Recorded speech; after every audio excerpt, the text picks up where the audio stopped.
Buenos días, hermanos, que el Señor nos bendiga. ¿Qué les puedo decir? Esta pandemia me ha dejado como... Yo recuerdo que antes yo podía hablar todo, ahora todo me da nervio.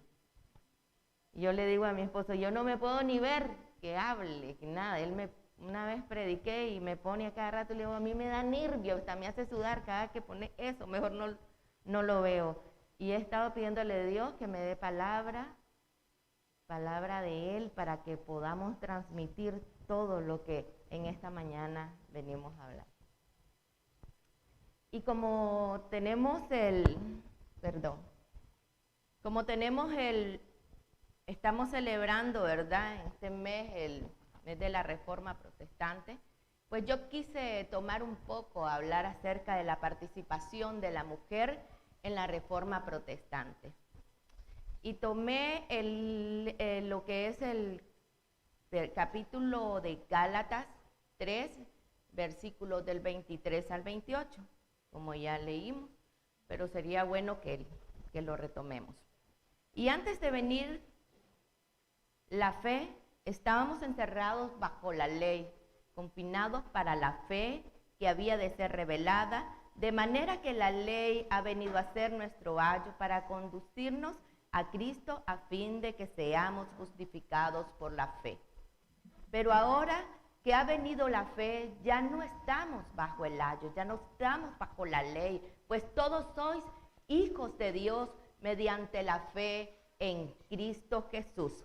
Porque todos los que fuisteis bautizados en Cristo, de Cristo habéis revestido. No hay judío ni griego, no hay esclavo ni libre, no hay hombre ni mujer, porque todos sois uno en Cristo. Si nosotros comenzamos y nos remontamos a la historia, la condición de la mujer ha sido de sumisión y opresión.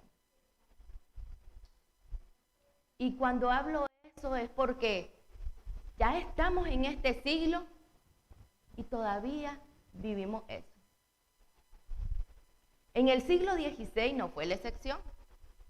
Continuaba la historia de sumisión a valores y normas masculinas. Sin embargo, hubo varios brotes en esa época que pudieron provocar cambios en esta situación. Estos fueron pocos, pero muy significativos.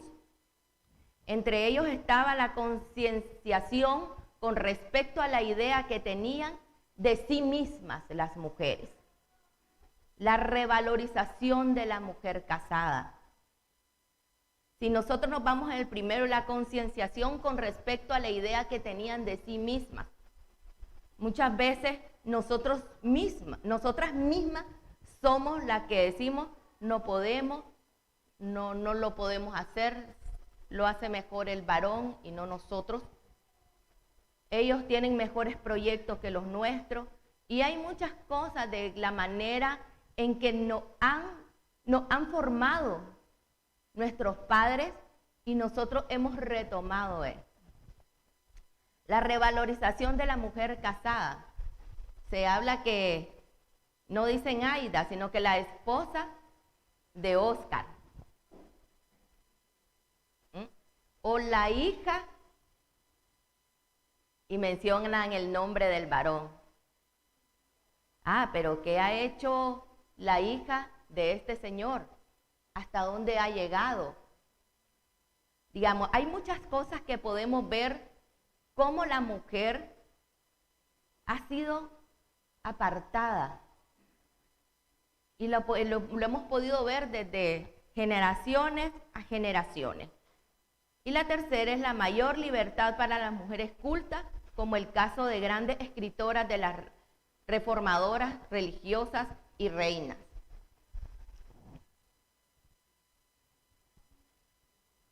Pero no fue así desde el principio. Se había olvidado que en el primer cristianismo no existía ni varón ni mujer. Ambos eran iguales en Cristo. Cuando hablo de esto, es que cuando vino Cristo Jesús, vino a darnos la palabra no solamente a hombres ni a mujeres, sino que a todo Ya no más va a haber esclavo, dice, ni aquel amo, sino que a todos. Cristo Jesús vino a todos. Las mujeres cristianas de los primeros siglos realizaban ministerio al igual que cualquier hombre. Predicaban, enseñaban y hacían muchas cosas. Podemos ver a cuántas mujeres que hablaban de Jesús. Hay mucho ejemplo en la Biblia. Eran llamadas con su nombre específico de su ministerio, diaconisas, maestras, evangelistas. Pero este lugar que Jesús dio a las mujeres, poco a poco se fue olvidando mientras la iglesia se construía jerárquicamente masculina.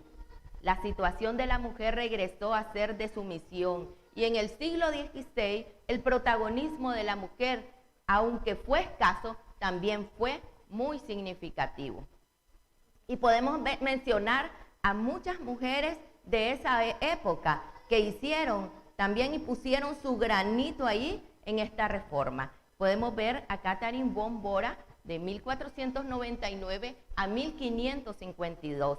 La reforma protestante se iniciaba con un hombre que se llamaba Martín Lutero y todos conocemos la frase que dice que detrás de un gran hombre hay una gran mujer.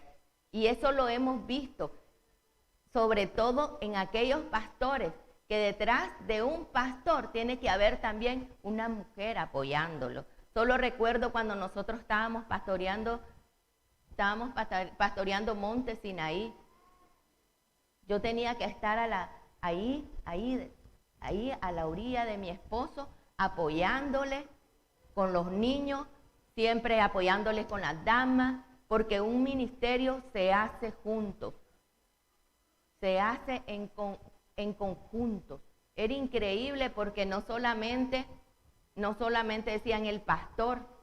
Yo recuerdo que cuando nos fuimos a Monte Sinaí, la iglesia Filadelfia acordó que iban 2 pastores.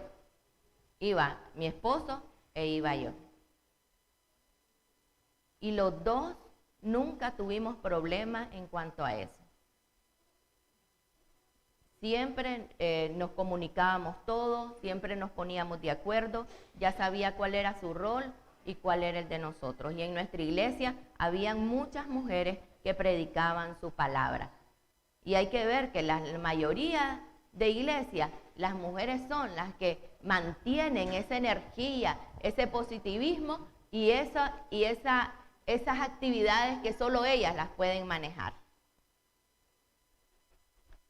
En el caso de Lutero, la gran mujer se llamaba Catarina von Bora, era la esposa de Martín Lutero. ¿Quién era Catarina von Bora? Una monja fugada, imagínense, la esposa de los reformadores más conocidos, una pionera en el papel de mujer de pastor. Sí, pero también era una mujer fuerte y valiente que consideraba el Evangelio de Cristo como mayor tesoro que tenemos. Y hay mucho que las mujeres de hoy podemos aprender de ella, que Dios le levantó durante la época de la Reforma. Y Catarina von Bora, la que fue esposa de Lutero, no es una excepción. A sus 24 años de edad se fugó del convento junto a otras monjas.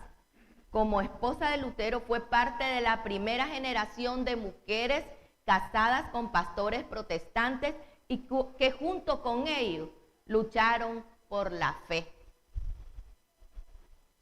Lutero se conoce súper en lo que es la Reforma, pero detrás de él había una mujer que luchó junto con él y que pasó persecución y que pasó hambre y que pasó muchas cosas. Imagínense, Lutero no iba y huía él solo, sino que también su esposa era perseguida.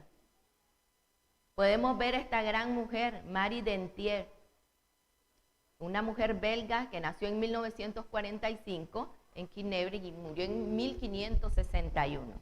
Fue una teóloga reformadora protestante belga que jugó un papel muy activo y significativo en la religión política de Ginebra, especialmente en el cierre de conventos y predicando junto a Juan Calvino.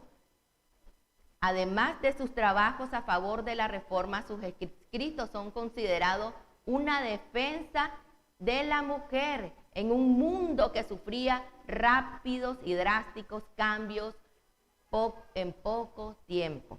Sin embargo, los mensajes de Martín Lutero traspasaron los muros de conventos y, convencida de una visión más clara con respecto a su misión como sierva de Dios, decidió abandonar sus hábitos, uniéndose activamente a la reforma. E imagínense que abandonar un convento en aquella época, si ahorita todo ha cambiado, imagínense cómo era en esa época. Las perseguían hasta para matarlas. Había muchas cosas que ellas tuvieron que pasar, muchas cosas. Y hay muchas mujeres, no solo como estas dos que les he mencionado. Imagínense que hay un gran monumento en un lugar donde están escritos los nombres de los hombres, pero en el 3 de noviembre del 2002 es que ponen el nombre de esta mujer como parte de la reforma protestante, como aquella que también luchó y apoyó e hizo el cambio en todas estas cosas. Es increíble, la mujer ha tenido que pasar muchas cosas, y lo seguimos pasando.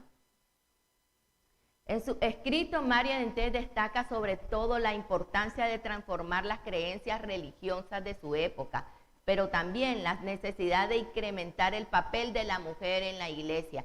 Para ella, los hombres están igualmente calificados para interpretar la Sagrada Escritura y opinar sobre la fe.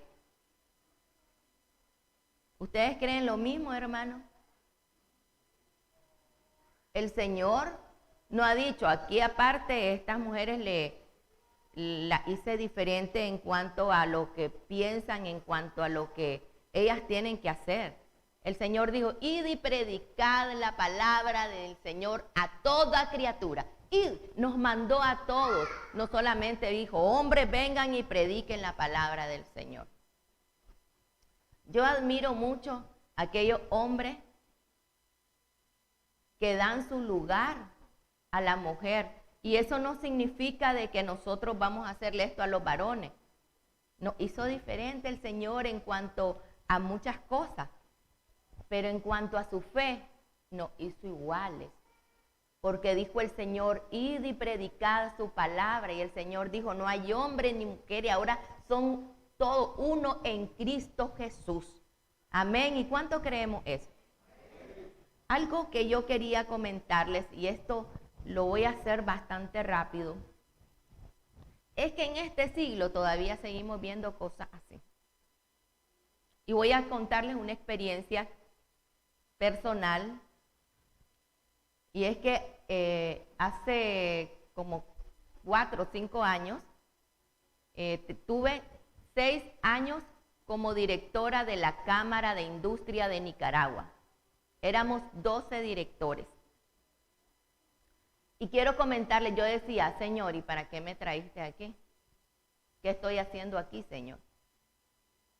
La verdad, una cámara antigua, una de las más importantes del país, pero que está una cámara que la manejan los varones. Y allí ninguna mujer puede opinar.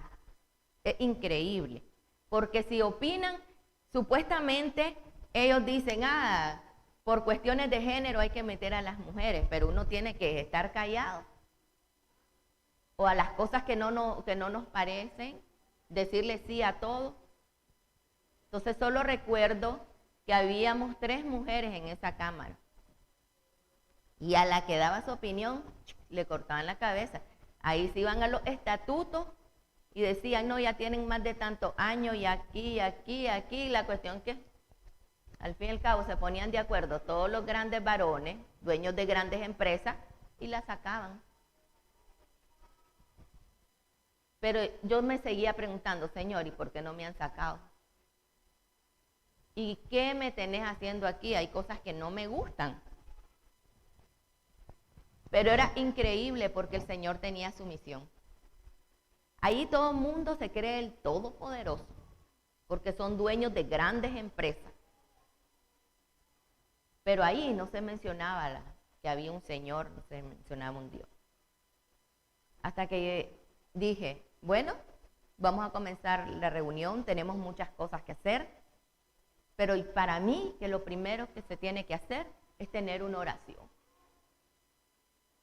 Se levantaron todititos, es que la cámara tiene que ser laica y que no sé qué, pero había un señor, un ángel que Dios me lo puso ahí y dice, no, dice, ¿por qué? El orarle, estamos orando a un mismo Dios, no significa que estamos diciendo que esta es católica, la otra evangélica, no, podemos orar. Y había este señor que siempre me apoyaba ahí, y ella dice, qué mejor que Aida, que sea la que ore todo, antes de empezar todas las reuniones. Y es más, a los meses se quedó que se tenía que leer una porción de su palabra. Y tenía que quedar escrito en los estatutos de la Cámara de Industria, que antes de empezar una reunión se tenía que orar y leer una porción de su palabra. Entonces yo comencé a decir, sí, Señor, me trajiste para eso. Yo creo que ya está hecho todo esto y al poco tiempo me retiré. Me retiré, tenía 6 años para que el Señor pudiera cumplir lo que Él quería en ese momento. Es que su palabra saliera a luz. Y lo hizo a través de ¿quién? De una mujer. Entonces el Señor nos pone en lugares que ustedes menos se imaginan para que cada uno de ustedes hable de su palabra. Y sabemos que aunque no aparezcan en los murales, no aparezcan en muchos lugares nuestros nombres, pero sí tenemos en el corazón de Jesús. Ahí están marcados nuestros nombres. Y el Señor vino y dijo, id y predicad la palabra del Señor a toda criatura. No dijo, varones, vayan y ustedes prediquen. Las mujeres tienen que quedar sin hacer nada, sin educación y sin nada. No, hermanos. El Señor también mandó a las mujeres. Y para mí eso que me pasó en la Cámara de Industria fue algo que cambió mi vida, porque yo dije, el Señor me mandó por algo. Y donde me va a mandar, tengo que hablar de la palabra del Señor. Por eso en todos mis correos, cuando yo escribo a mis clientes, yo le pongo que Dios te bendiga. Y siempre le pongo que Jesús es su Salvador. Siempre, siempre estoy ahí poniendo ese granito. Y yo digo, aunque no se mire, a mí no me importa que si se mira bien o se mira mal, el poner, pero yo siempre voy a bendecir a todos mis clientes. Porque el Señor nos mandó a predicar su palabra, porque el Señor nos mandó a hablar de Él. Y así como hizo con todas estas mujeres, Renata de Ferrara, Elizabeth de Brusworth, Catherine Sell, Argula Van Boda, Úrsula, Elizabeth von Blandenburg y muchas más, y muchas mujeres más. Hoy te dice Luby, hoy te dice Hazel, Xiomara, hoy menciona los nombres de cada una de ustedes y les dice, id y predicar el evangelio de Dios. Comienza a trabajar para mí, porque todas las demás cosas vendrán por añadidura. Entonces sigamos adelante, mujeres, sigamos predicando la palabra del Señor, que así como el Señor utilizó a muchas mujeres en el tiempo de la Reforma, pues hoy las está utilizando para cambiar vidas y para que esas vidas tengan vida en abundancia. Que el Señor les bendiga a cada una de ustedes y que el Señor nos bendiga a todos. Buenos días.